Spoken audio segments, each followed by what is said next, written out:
একটা অঙ্ক দেখুন, ধানে চাল ও তুষের অনুপাত 4:1 হলে এতে শতকরা কি পরিমাণ তুষ আছে?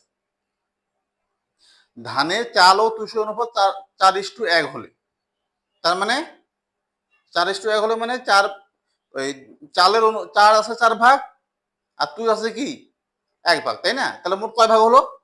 5 ভাগ। মোট কত?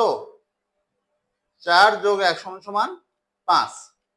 5 ভাগের মধ্যে 4 ভাগ হচ্ছে চাল আর 1 ভাগ হচ্ছে কি তুষ। তার বলতেছে যে শতকরা কি পরিমাণ তুষ আছে। আমি দেখছি যে 1 ভাগ আছে, তাই না? 5 ভাগের মধ্যে 1 ভাগ তুষ আছে। তাহলে 1 এর শতকরা বের করতে হবে। তাহলে আমরা শতকরা বের করার শতকরা তুষ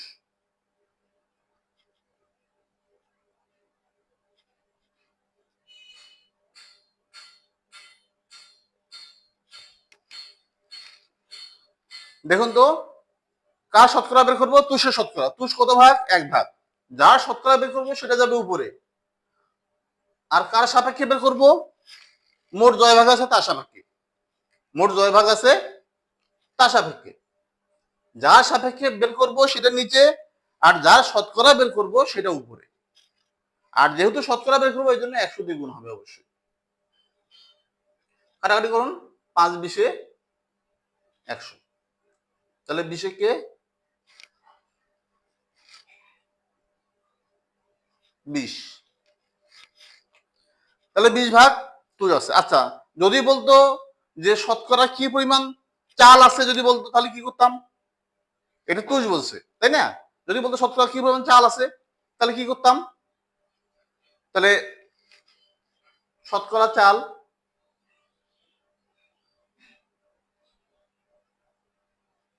কার শতকরা বের করবো? চালের। চাল কয় ভাগ? 4 ভাগ, তাই না? 4টা যাবে উপরে, 4 যাবে কি উপরে। আর কতর মধ্যে বের করবো শতকরা? মোট কয় ভাগ? 5 ভাগ। 5 ভাগের মধ্যে বের করব। আর শতকরার জন্য 100।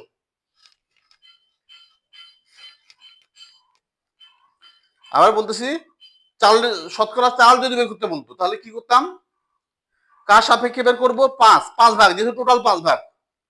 যেটা যার সাপেক্ষে বের করবো সেটা নিচে, আর যার শতকরা বের করবো, চালের শতকরা, তার কত ভাগ? 4 ভাগ। তাহলে 4টা উপরে, গুণন 100।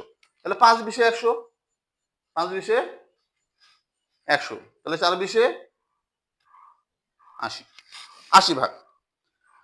তাহলে তুষ বের করতে বললে আমাদের 20 ভাগ আসতেছে, আর শতকরা চাল বের করতে বললে 80 ভাগ আসছে। আমাদের উত্তর আসলে চাইছি তুষ। তাহলে এটা আমাদের উত্তর। আশা করি বুঝতে পেরেছেন।